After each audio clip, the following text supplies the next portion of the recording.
많은 사람들이 쓰고 있는 아이폰을 만든 회사는 애플입니다.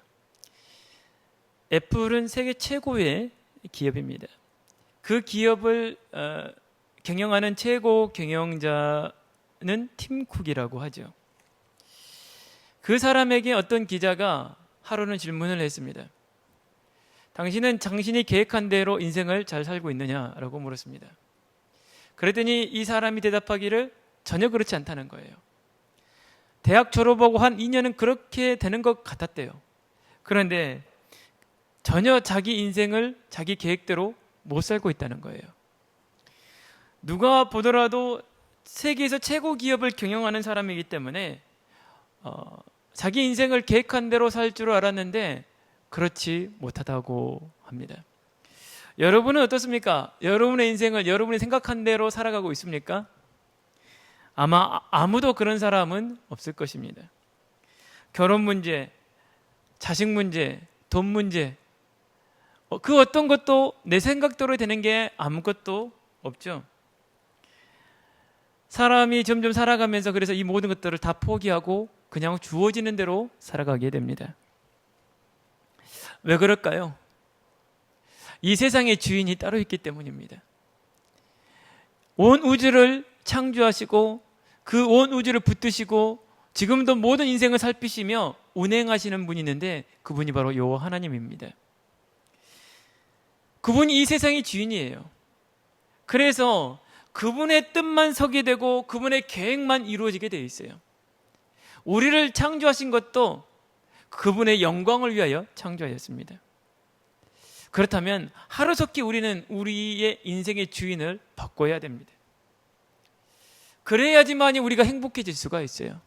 그렇지 않고 아직도 내 인생의 주인이 나인 줄 알고 내 생각대로 살아가게 되면 살면 살수록 불행해집니다. 내 인생의 주인을 바꾸고 여호와 하나님의 영광을 위하여 살아가는 사람, 그분의 뜻을 이루기 위해서 살아가는 사람을 영에 속한 사람이라고 하죠. 그런데 오늘 본문에 정말 영에 속한 사람이고 믿음의 사람인 이삭이 하나님의 뜻과 전혀 반대되는 선택을 하게 됩니다. 하나님께서 택정한 사람은 야곱이거든요. 그런데 이삭은 전혀 믿음의 진정성도 없는 에서를 언약의 상속자로 세우려고 해요. 야곱과 리브가는 이삭이 설득해도 전혀 바뀌지 않을 것 같아서 그랬던지 거짓말을 해가면서까지, 거짓말 죄 아닙니까? 하나님 앞에서 죄를 범하면서까지 야곱이 이삭을 속여서 에서를 대신해서 축복 기도를 받습니다. 야곱은 왜 그랬을까요? 이때부터 야곱의 인생이 파란만장하게 됩니다. 엄청 고생해요. 에서는 야곱이 또 자기를 속였다라는 것을 알게 되니까 야곱을 죽이려고 해요. 리브가와 야곱은 에서가 이렇게 나올 거라는 것을 예상 못했을까요? 지금까지 에서를 본다면 얼마든지 그렇게 생각할 수 있었을 텐데 그들은 그들의 인생과 목숨을 걸고서라도 이 축복 기도를 받습니다. 이삭의 축복 기도가 도대체 어떤 의미가 있길래 이들은 이렇게까지 해서 이삭의 축복 기도를 받을까요? 우리는 오늘 본문의 말씀을 통해서 하나님의 음성을 들어야 됩니다. 야곱이, 리브가가 이렇게까지 해서 이삭의 축복 기도를 받으려고 했던 이유가 무엇일까요? 이 축복 기도의 의미는 무엇이고 또 오늘 우리는 이 본문을 통해서 어떤 하나님의 음성을 들어야 됩니까? 우리에게 하나님은 어떠한 축복을 하고 계십니까? 오늘 이 본문을 통해서 하나님 우리에게 말씀하고 있는 게 있어요. 그것을 우리가 들어야 돼요. 그래서 저는 여러분들이 오늘 말씀을 통해서 하나님께서 오늘 우리에게 어떤 축복을 하고 계시고 여러분들이 그 축복을 정말 이 땅에서 누리시기를 바랍니다. 본론입니다. 리브가와 야곱은 왜 거짓말을 해가면서까지 이렇게 이삭의 축복 기도를 받았을까요? 첫 번째입니다. 이삭은 여호와의 선지자이기 때문입니다. 하나님의 선지자는 어떤 사람입니까? 자기 뜻대로 말씀을 선포하는 사람이 아니에요. 하나님께서 주시는 대로 말씀을 선포하고 하나님께서 원하시는 대로 기도하는 사람이 여호와의 선지자입니다. 이삭은 여호와의 선지자예요. 그래서 이삭이 축복 기도한다는 것은 어떤 의미가 있느냐? 언약의 상속자로 세운다는 거예요. 그래서 이삭이 기도하면 그 축복 기도는 그 기도 받는 사람의 미래가 되는 거예요. 그런데 하나님이 택정한 사람은 야곱이잖아요. 그래서 야곱이 그 축복 기도를 받아야 되는 거예요. 그 축복 기도 한 대로 야곱의 미래가 만들어지는 거거든요. 그래서 야곱이 속여서 축복 기도를 받는데 그 축복 기도의 내용을 한번 우리가 볼까요? 오늘 본문의 27절에서 29절입니다. 내 아들의 향취는 여호와께서 복 주신 밭의 향취로다. 하나님은 하늘의 이슬과 땅의 기름짐이며 풍성한 곡식과 포도주를 내게 주시기를 원하노라. 만민이 너를 섬기고 열국이 내게 굴복하리니 내가 형제들의 주가 되고 내 어머니의 아들들이 내게 굴복하며 너를 저주하는 자는 저주를 받고 너를 축복하는 자는 복받기를 원하노라. 선지자는요 자기 마음대로 기도 못해요. 여호와께서 원하는 대로만 기도할 수가 있는 거예요. 이삭이 어떻게 기도합니까? 하나님은 하늘의 이슬과 땅의 기름짐이며 풍성한 곡식과 포도주를 내게 주시기를 원한다는 거예요. 이거는 이삭이 원하는 것이 아니라 여호와 하나님께서 야곱에게 이래지기를 원하신다는 거예요. 야곱이 물질로 풍요로워지기를 원하신다는 겁니다. 또 만민이 너를 섬기고 열국이 내게 굴복하리니 내가 형제들의 주가 되고 내 어머니의 아들들이 내게 굴복하며 너를 저주하는 자는 저주를 받고 너를 축복하는 자는 복받기를 여호와께서 원하신다는 거예요. 그러면 여호와의 선지자는 그가 여호와의 선지자라는 것이 무엇으로 증명되느냐? 그가 선포한 말씀과 기도한 것들이 그대로 성취되고 이루어지고 응답되어야 되는 거예요. 그런데 이삭은 여호와의 선지자입니다. 여호와께서 원하시는 대로 기도하는 거예요. 그렇다면 반드시 이삭이 야곱을 위해서 축복한 그 기도는 반드시 야곱의 미래가 되는 거예요.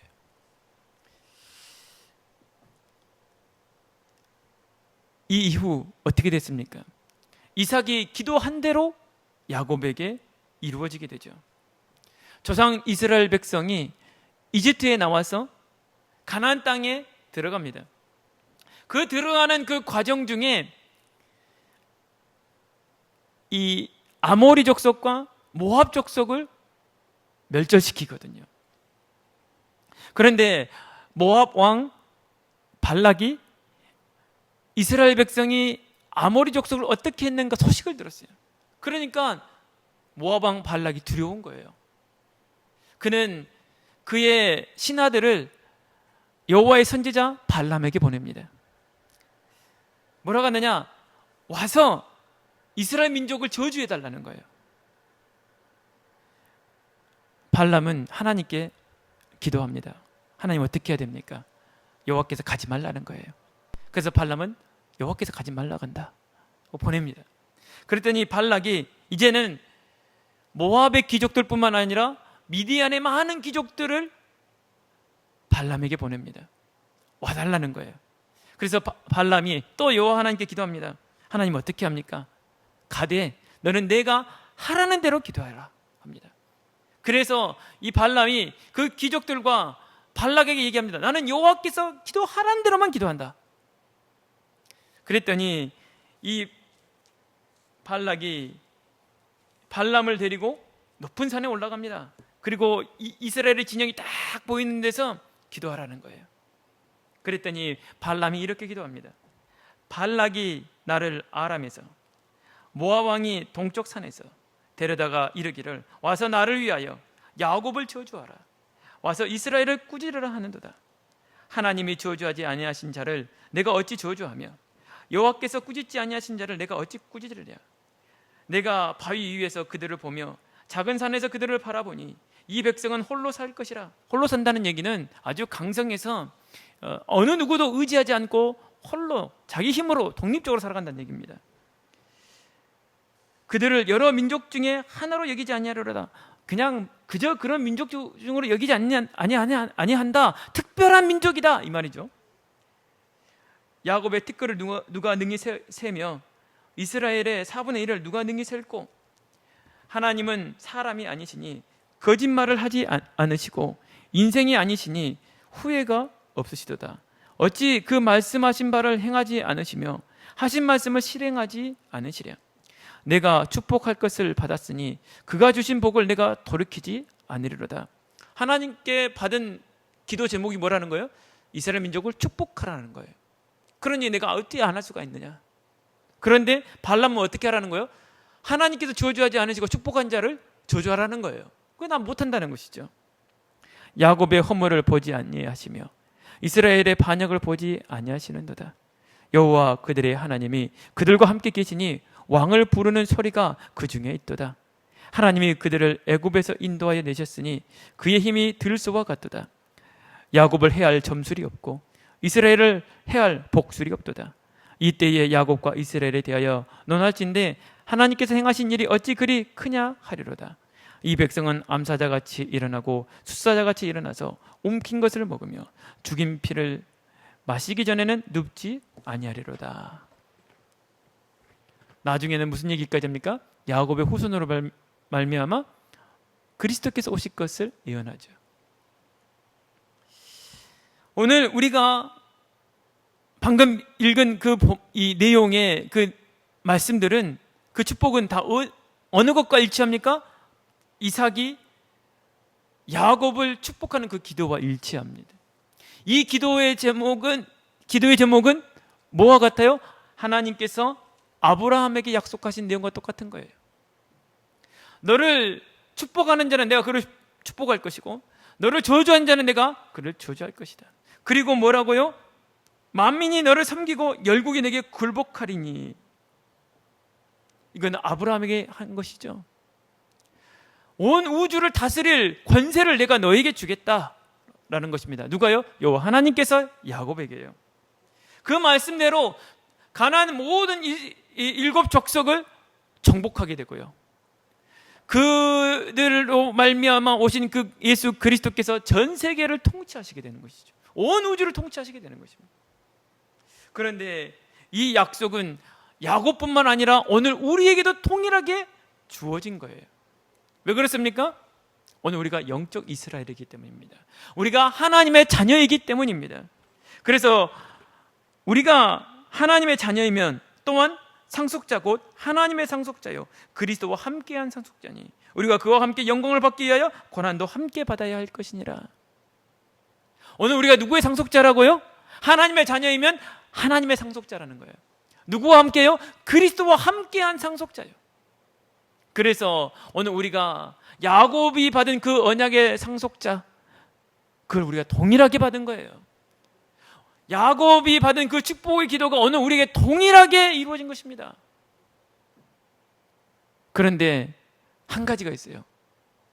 우리가 이것을 그리스도와 함께 받는다는 거예요. 그리스도와 함께 영광을 받는다는 거예요. 그런데 모두 함께 받아요? 그리스도와 함께 고난도 같이 받는다는 거예요.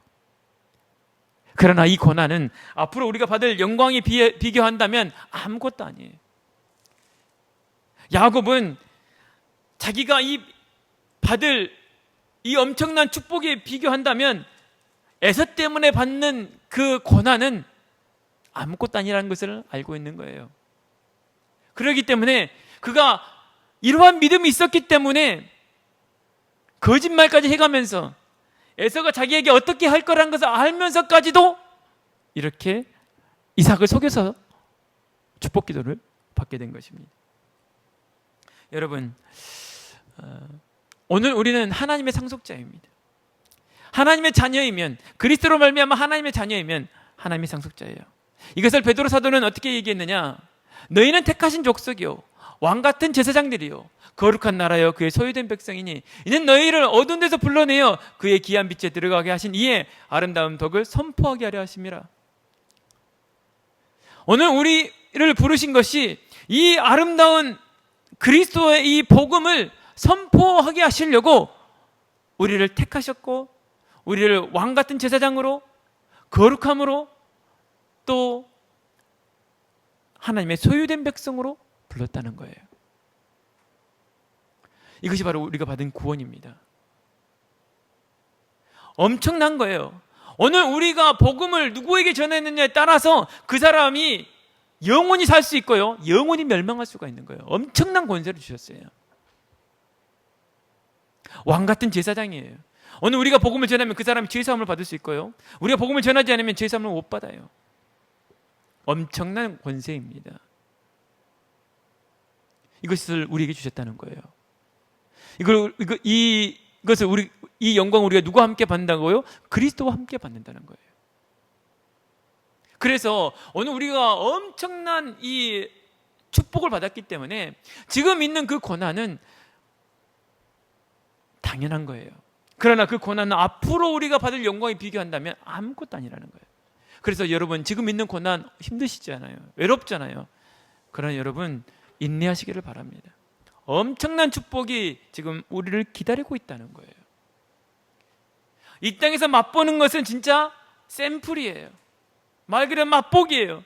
진짜 축복은 어디에서 기다리고 있는 거예요? 하나님의 나라에서 기다리고 있는 거예요. 야곱은 이걸 바라본 거예요. 아브라함은 이걸 바라봤기 때문에 갈대아 우르에서 나올 수 있었던 거예요. 야곱은 이걸 바라봤기 때문에 앞에 있는 고난이 중요하지 않았어요.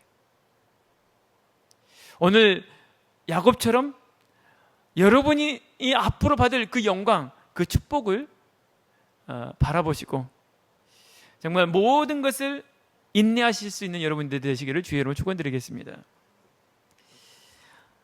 야곱이 왜 이렇게까지 해서 축복 기도를 받았느냐? 본론 두 번째입니다.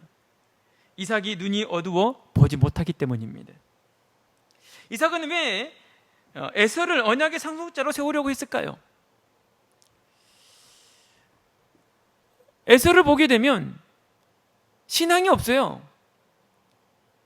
부모가 섬기는 그 여호와 하나님, 또 그분의 말씀을 가볍게 생각한다겠어요.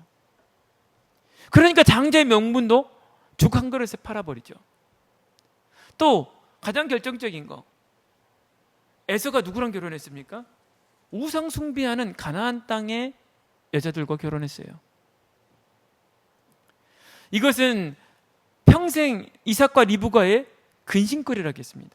오늘 우리가 읽지 않았지만 마지막 절에 보게 되면 46절에 리브가가 이삭에게 이르되 내가 헷사람의 딸들로 말미암아 내 삶이 싫어졌거늘 야곱이 만일 이 땅의 딸들 곧 그들과 같은 헷사람의 딸들 중에서 아내를 맞이하면 내 삶이 내게 무슨 재미가 있으리까? 라고 합니다. 이 헷사람의 딸들은 누굴 보고 하는 얘기냐면 에서의 아내들을 보고 하는 얘기입니다. 그 사람들 때문에, 그 며느리들 때문에 뭐다고요? 사는 것도 싫어졌다는 거예요. 이삭과 리브가에게 이들은 근심거리였어요. 아니, 언약 백성 집안에 우상 숭배하는 사람이 들어왔어요. 만약에 에서를 언약의 상속자로 세워버리면 어떻게 되겠어요? 지금 에서에게 일어난 상황 자체도 말이 안 되는 거예요. 그런데 더 중요한 건 뭐냐? 여호와 하나님께서 택한 사람은 야곱이라는 거예요. 그게 제일 중요하죠. 그런데 이삭은 왜 에서를 상속자로 삼으려고 했을까요? 오늘 본문에는 이삭의 이 눈이 어두워졌다고 했는데 이삭의 눈만 어두워진 것이 아니라 영적인 판단력도 어두워진 것 같아요. 그러게 되니까 에서를 상속자로 삼으려고 하죠. 왜냐? 에서가 큰아들이거든요. 또 이삭은 에서와 에서의 사냥하는 고기를 좋아해요. 그러니까 에서의 그 남자다운 모습을 이삭은 좋아하는 거예요. 그리고 자기하고 맞아요. 그리고 큰아들이잖아요. 세상 사람들이 다 큰아들에게 상속하거든요. 그러니까 도대체 이삭은 여호와 하나님께서 리브가가 이 두 아들들을 뱃속에 두고 있을 때부터 하나님의 음성을 들었거든요. 도대체 그것을 잊어버린 건지 아니면 어떻게 된 건지 모르겠는데 이런 에서를 큰아들이라고 자기가 좋아한다고 언약의 상속자로 삼으려고 했던 거예요. 전혀 신앙도 없는 사람을 말입니다. 이삭의 영적 상태, 판단력이 이렇게 어두워진 거예요. 우리나라 사회 문제 중에 하나가 선진국의 문제이기도 하죠. 노인 문제이지 않습니까? 물론 그 노인 문제는 어떤 문제냐면 특히 우리나라 같은 경우는 노인분들이 가난해요. 자식들에게 다 이렇게 헌신해가지고 노년에 돈을 준비를 못했어요. 그래서 노인들이 가난한 게 이게 노인 문제거든요. 그런데 영적으로 본다면 노인 문제가 뭐냐면 제 생각에는 노년이 되면 할 게 없어요. 은퇴도 했죠. 근데 교회에서도 은퇴를 했어요. 교회만 왔다 갔다 해요. 그래서 나이 들어서 뭘 하냐 생각에 교회에서도 하는 일도 없고 하니까 영적으로 나태해져요. 기도도 안 해요. 말씀도 안 읽어요.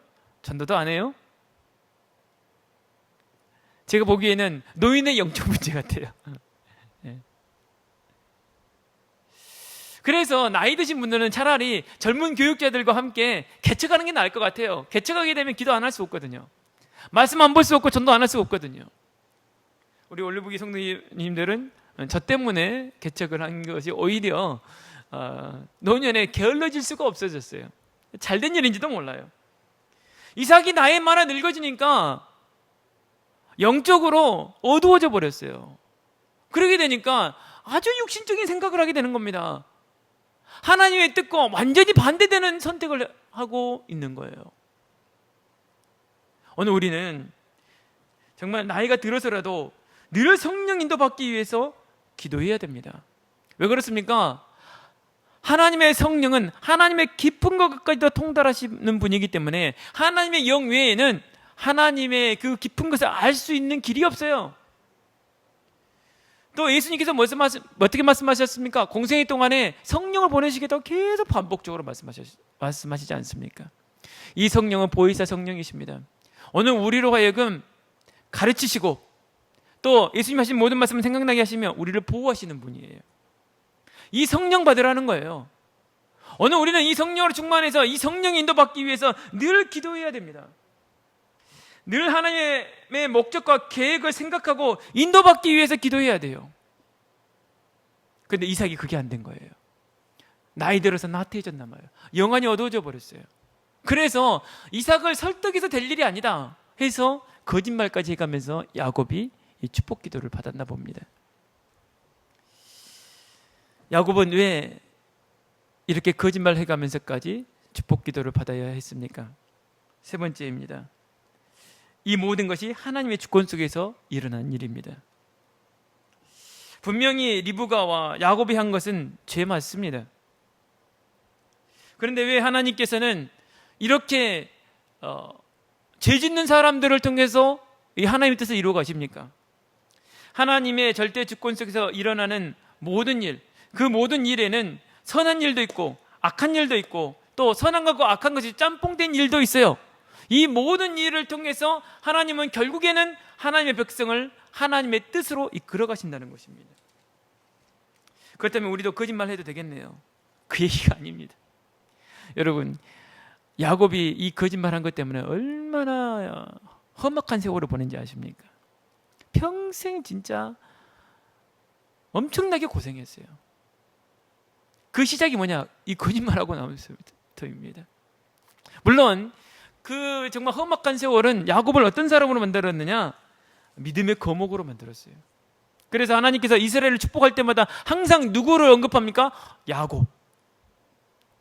이 이스라엘 민족은 정확히 말하면 누구의 후손입니까? 야곱의 후손이에요. 야곱이 이름이 야복강가에서 뭘로 바뀝니까? 이스라엘로 바뀌어버려요.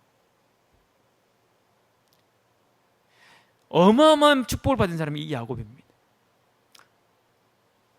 그 많은 험악한 세월, 그 세월이 이 야곱을 이렇게 믿음의 거목으로 만든 거예요.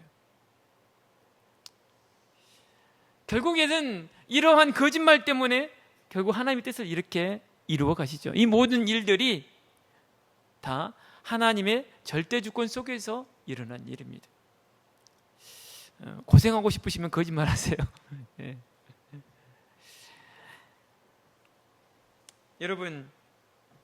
여러분에게 어려운 일이 생기거든 거짓말하지 마시고, 인간적인 방법과 수단 쓰지 마시고, 아무것도 염려하지 말고 오직 모든 일에 기도와 간구로 여러분의 구할 것을 감사함으로 하나님께 아뢰시기를 바랍니다. 그러면 모든 지각이 뛰어난 하나님의 평강이 그리스도 예수 안에서 여러분의 마음과 생각을 지키실 것입니다. 이것이 뭐냐? 인생의 주인을 바꾸는 일이에요. 여러분의 염려를 주께 맡기세요. 주님께서 여러분을 돌보시고 계신다는 것을 믿으세요. 그래서 아무것도 두려워하지 마시고 아무것도 염려하지 마세요. 모든 것을 감사함으로 하나님께 구하시기를 바랍니다. 그러면 여러분의 마음에 여유가 생겨요. 그 일어난 일 때문에, 그 어려운 일 때문에, 문제 때문에 여러분의 인생이 안 망한다는 얘기예요. 여러분이 아버지 하나님께 감사함으로 기도할 수 있게 되면 그때 마음에 여유가 생기고 평안이 생깁니다. 우리가 알거니와 하나님을 사랑하는 자 곧 그의 뜻대로 부르심을 입은 자들에게는 모든 것이 합력하여 선을 이루느니라. 내게 좋은 일만 내게 유익한 것이 아니라 나쁜 일도 결국에는 어떻게 된다고요? 하나님의 선한 일을 이루게 되어 있다. 뜻을 이루게 되어 있다라는 것입니다. 그렇기 때문에 좀 어려운 문제가 생겼다고 해서 불안해하지 마시고 두려워하지 마십시오. 하나님을 믿으세요. 감사함으로 구하시기를 바랍니다. 결론입니다. 우리가 믿는 대로, 기도한 대로 우리의 미래가 만들어집니다. 믿음은 바라는 것들의 실상이요 보이지 않는 것들의 증거라고 하였어요. 우리가 믿는 것은 반드시 실제가 되고 이루어지게 되어 있다는 겁니다. 그래서 백부장이 예수님 찾아왔는데 예수님이 그에게 뭐라고 합니까? 너의 믿음대로 될지어다라고 합니다. 그리고 몇몇 사람들이 중풍병자를 메고 왔는데 예수님께서 그 중풍병자를 고치십니다. 왜 고치셨습니까? 그들의 믿음을 보셨다고 했어요. 그런데 나사렛에서는 예수님의 아무런 기적도 베푸시지 않습니다. 왜 그렇습니까? 그들이 믿지 않음으로라고 했습니다. 여러분이 믿으면 여러분에게 기적이 일어나요. 하나님께서 역사하세요. 그런데 문제는 뭐냐? 안 믿는 게 문제예요. 예수님께서 말씀하셨습니다. 진실로 다시 너희에게 이르노니 너희 중에 두 사람이 땅에서 합심하여 무엇이든지 구하면 하늘에 계신 내 아버지께서 그들을 위하여 이루게 하시리라. 여러분들이 믿고 기도하면 그 기도한 대로 하나님께서 이루시겠다는 거예요. 근데 문제는 뭐예요? 기도를 안 해요. 왜 안 해요? 믿음이 없기 때문입니다. 여러분에게 하나님이 역사하지 않고 하나님께서 여러분의 소원을 이루지 않는 것은 여러분이 믿음이 없고 믿음이 없기 때문에 기도하지 않기 때문이에요. 여러분이 믿는 대로 기도한 대로 여러분의 미래가 만들어지고 여러분의 자녀들의 미래가 만들어집니다. 그렇다면 오늘 우리는 무엇을 믿어야 하고 무엇을 기도해야 될까요? 예수님께서 이렇게 말씀하셨어요. 어떤 사람들이 자꾸 표적을 구하는 거예요. 그랬더니 그 사람들에게 말씀하시기를 연하의 표적 외에는 보일 표적이 없다라고 하였습니다. 연하의 표적이 무엇입니까? 바로 복음 곧 하나님의 말씀입니다. 예수님께서 말씀하시되 모세와 선지자들에게 듣지 아니하면 비록 죽은 자 가운데서 살아나는 자가 있을지라도 구원함을 받지 아니하리라 하였다라고 했습니다. 그냥 하나님 말씀 듣고 안 믿어진 사람은 아무리 죽은 자가 다시 살아나더라도 안 믿는다는 거예요. 많은 사람들이 기적이 일어나면 믿을 게 뭐 이러잖아요. 막 집 문제 해결하려고 오고요. 병 고침 받으려고 오고요. 그 사람들 집 문제 해결하면 병 고치면 어떻게 됩니까? 그때부터 교회 안 나오잖아요. 왜? 그들은 하나님을 사랑해서 믿어서 온 게 아니에요. 하나님을 이용해가지고 점하듯이 굿하듯이 자기 문제 해결하려고 온 거예요. 이용하려고 온 거예요. 그러니까 예수님이 아무리 죽은 자가 다시 살아난다 할지라도 하나님 말씀 듣고 안 믿는 사람은 기적이 일어나도 안 믿는다는 거예요. 죽은 자가 일어나더라도. 그래서 예수님께서 공생애를 시작하실 때 뭐라고 말씀하셨습니까? 복음을 믿으라는 거예요.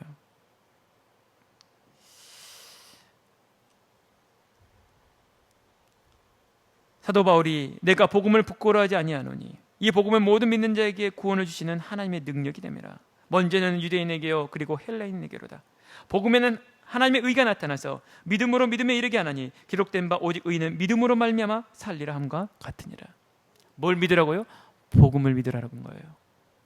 이 복음은 하나님의 의가 나타나기 때문에 이 복음을 믿음으로 말미암아 구원을 얻는다는 거예요. 이게 바로 하나님의 능력이라는 것입니다. 그런데 많은 사람들이 구원하면은 별 가치 없이 생각합니다. 왜요? 구원이 뭔 줄을 몰라. 자기가 어떻게 망해 있는지 몰라요. 그렇기 때문에 구원하면 가치 없게 생각하고 오직 뭐만 생각해요? 자기 문제 해결해 달라는 거예요.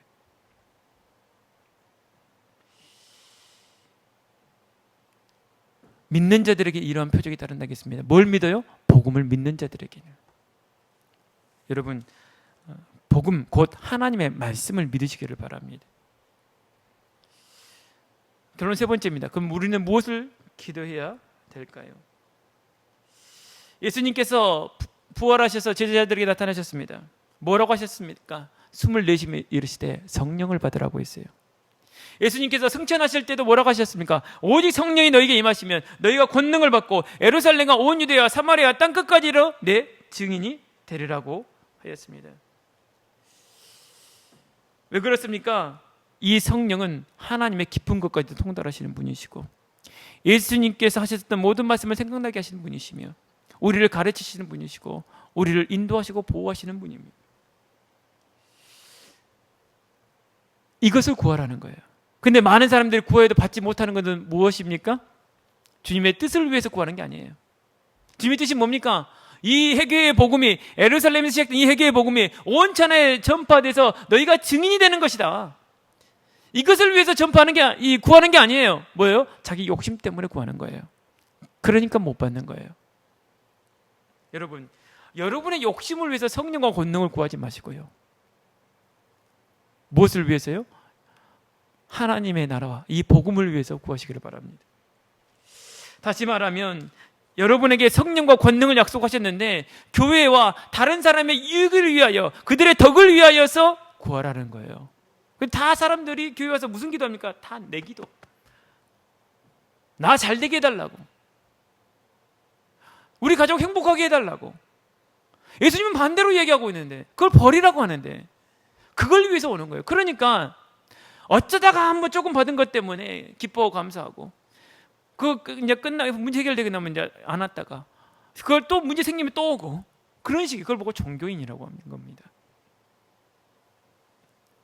여러분, 우리는 야곱처럼 하나님의 상속자예요. 이 복음, 이 그리스도의 이 기이한 빛을 전파하라고 부름을 받은 택하신 족속이요 왕같은 제사장이요 거룩한 나라요 하나님의 소유된 백성입니다.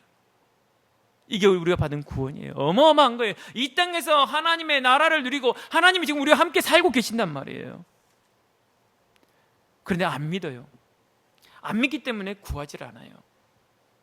또 구하더라도 자기 욕심으로 구해요. 그래서 응답이 없는 거예요. 여러분, 이미 성경에 다 말해놨어요. 그래서 하나님 말씀 들으시고 내가 지금까지 안 구했다면 구하시고 지금까지 안 믿었다면 믿으시고 지금까지 내 욕심으로 구했다면 내 욕심으로 구하지 말고 복음과 하나님 나라를 위해서 구하시고 교회와 다른 사람의 유익을 위해서 구하십시오. 그러면 분명히 여러분에게 표적이 있을 것입니다. 한 주간도 하나님께서 여러분에게 주신 이 축복을 누리시는 한 주간 되시기를 주의 이름으로 축원드리겠습니다. 기도합니다.